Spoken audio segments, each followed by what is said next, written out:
Hi guys, welcome to this new vlog. In this vlog I'm going to talk or say goodbye to our Volvo V40 D2. It's the car of my wife, and after owning it for 5.5 years, having driven it for 215,000 kilometers. There are now 336,000 kilometers on the clock. It's time to look for something different, as times have changed.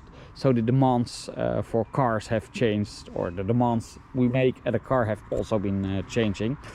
We're looking for something which is a bit bigger, and as you've seen in my vlog, I've driven an XC40, which was also a car my wife liked a lot, the higher position. So we also got a dog recently. So we're looking for some more space, sitting somewhat more in a higher position. And we're talking here about a car which is currently almost 11 years old, and then the time comes that you're going to make a decision from, will I want to drive this car anymore? I mean, it still runs perfectly. We've spent quite a lot of money, around 1,800 euros, for a new timing belt 8 months ago. We got new brake discs, and 2 new tires. But with this age, I mean, it's an 11-year-old car and 335,000 kilometers on the clock. You never know what's going to happen with this car. Will it run? Will it break down? Or have a very expensive repair, for example, that the engine is quitting. You just don't know yet. There's a lot of insecurity, and I also briefly considered taking over this car from my wife and using it as a business car, as a cheaper alternative to the leasing cars I'm driving, which is currently an Audi A3. But the insecurity about if this car, if something happens to this car and you don't know how reliable it is, well, that made me decide not to take over the car from my wife, and also to look for a different car for her also. In these 5.5 years we've driven 240,000 kilometers, which is roughly 40,000 kilometers each year. But my wife also got a new job, so she'll be driving a lot less. And one big difference is also, since almost 2 years, I'm paying taxes on my company car, which means I can also use it privately at the expense of my company. So I don't need to pay the fuel costs, only the taxes involved, which are 300 euros net each month. So we're usually also always taking my company car when we're having trips with the family. So I expect that the kilometers my wife will be driving is max 20,000 kilometers each year. And then it's also cheaper to look at a petrol alternative, as taxes in the Netherlands are quite high. I mean, it started out with 1,308 euros each year for having this Volvo V40 diesel. It's a D2, which is a 1.6 liter 114 HP engine. It's a 4-cylinder engine. So back in 2019 we were paying 1,308 euros in road taxes, and it have in the Netherlands, and it has increased to this year 1,600, and well, I have to take a peek, 1,620 euros each year. And for example, if you go for a petrol car, then you're paying only half of the road tax. Of course, you have a slightly higher consumption, and petrol is more expensive in the Netherlands than diesel. So, but if you just calculate it at an average trip cost of, or an average yearly average of 20,000 kilometers, it makes sense to switch to a petrol car. So the first saving of around about 700-800 euros in taxes are in our pocket, and will pay for the increased cost of the fuel consumption. So okay, so that was the reason why we're going to look for a different car, and we're going to say goodbye to this Volvo. I'll give you some stats. So we bought it 5 years, almost 5.5 years ago in November of 2018, when it had 120,000 kilometers on the clock.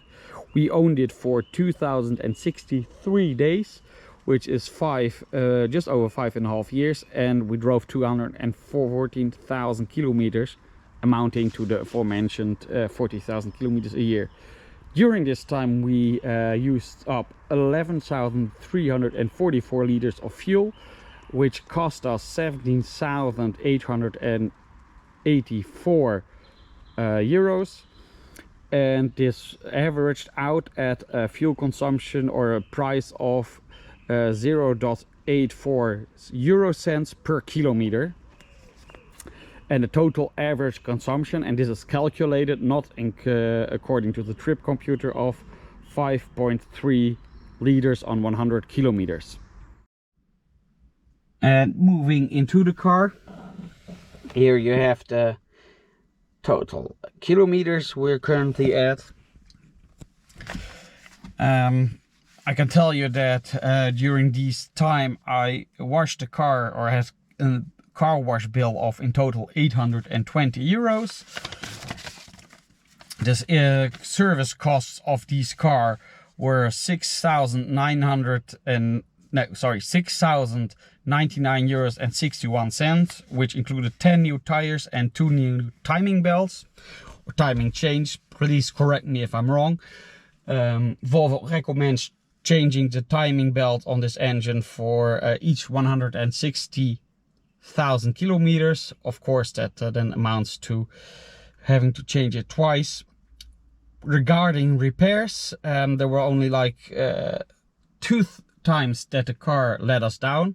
One time was that the clutch was gone at around about 220,000 kilometers. I mean, we were driving the car, I was there also, I was driving the car, and I heard an extremely badly rumbling noise from below the car. Didn't know what was going on at the moment, but I was still able to drive the car and stopped at the next gas station. Then we were towed because the mechanic which came to help us also said well, there's something seriously wrong after driving just a short round on the parking area. And our local mechanic found out that the clutch was gone, so he got us a second-hand clutch, and for around about 1,500 euros we were all set. The second time my wife called me and told me the dashboard was lighting up like a Christmas tree, but the car was completely dead, nothing was happening, which led me to believe there is maybe a battery problem involved. So I called our local mechanic, and he thought it was the same thing, so he just came to our house, jump started the car. Then we drove to his shop, and at his shop we noticed that indeed it was the battery. So we got a new battery, and that problem was also resolved within 2 hours. So having a good mechanic is just worth gold. And we experienced a loss of power, and I never actually got a hold of what was the exact problem, but after changing some hoses this problem was solved also. Looking back at the total cost we had, so that includes insurance, road tax, repairs, service, everything, including a full 100% depreciation. I mean, we bought the car for 12,000 euros. We're going to trade it in now and we're still getting 3,250 euros back, which I think is a very sensible amount of money. But I include a full 12,000 euro depreciation, which amounts to a total cost of 50,322 euros and 60 cents. And if I break it down to the kilometer cost, I mean, we had 8.4 cents for each kilometer. Then we're having 25 cents per kilometer, what this car has cost us over these past 5.5 years, doing 40,000 kilometers each year. And I think, to conclude, the car did very well what it was supposed to be. It was supposed to drive a lot of kilometers, it has to be reasonably comfortable, and it did it very well. I mean, the costs were okay. I think if you say 25 cents per kilometer, that's quite an economical price. And yeah, well, except for the one breakdown, and once the battery power, it always drove. And I think the engine is a Ford engine. It's not even a Volvo engine, but it drove all the time for a relatively economical amount of money, and it was reasonably comfortable. I mean, we're having the Momentum line here, which is the one of highest line of Volvo. We had an electric driver's seat with memory. I have my own position under the 2 button. So always when I get in this car, just push the 2 button, and I had it set to my preferences. It had leather seats, seat heating, navigation, it had cruise control. I mean, it was basically everything we could ask for. The only thing is, yeah, okay, the 116 or 114 horsepower engine was slightly underpowered, or it was slightly slow. It was not underpowered. I mean, you could keep up with traffic very well, but I think the D3 with 150 horsepower would have been slightly better. And the thing is, my wife also has hit traffic quite often, so the manual gearbox wouldn't have been that good, or would have been better to have an automatic gearbox for all the city driving and all the traffic jams. But the next car we're getting is having an automatic gearbox, so that problem is solved. Yeah, and that basically wraps up everything I have to say about this Volvo. And I have to be honest, I'm having a hard time saying goodbye to this car. I mean, as said, although it's my wife's car, I've driven it a lot myself.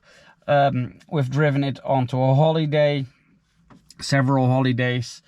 I had my, not my son, but my daughter was born in this car. We got our, no, I'm just completely talking gibberish here. My daughter was born when we had this car, and I took her from the hospital. She was born in the hospital, and I took her from the hospital to home for the first time in this car. We picked up our dog in this car, so there's a lot of emotion involved in trading in this car.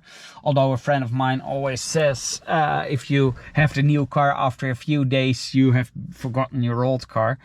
But yeah, there are 2 cars I'm somewhat attached to, or I've been growing attached to.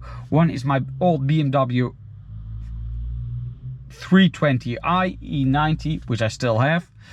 And the second one is this Volvo V40. But yeah, every mechanic will tell you shouldn't make decisions on your car based on emotions. But sometimes you have to be honest, and although it still runs, you never know when this car is going to have a massive failure, which costs you a lot of money and a lot of problems getting things fixed. So there's a time to say goodbye, and yeah, this is it. And I thank the V40 for everything it has done for us, and that wraps up the video. And of course, luckily we still have the pictures and everything to remember it. So thank you very much, dear car, and I hope you'll still have a good third life, as we were the second owner, and still works as it's supposed to be. Well, thank you very much for watching. Please like and subscribe to my channel, and please also wait for the next video in which I'm going to tell you what the replacement car is.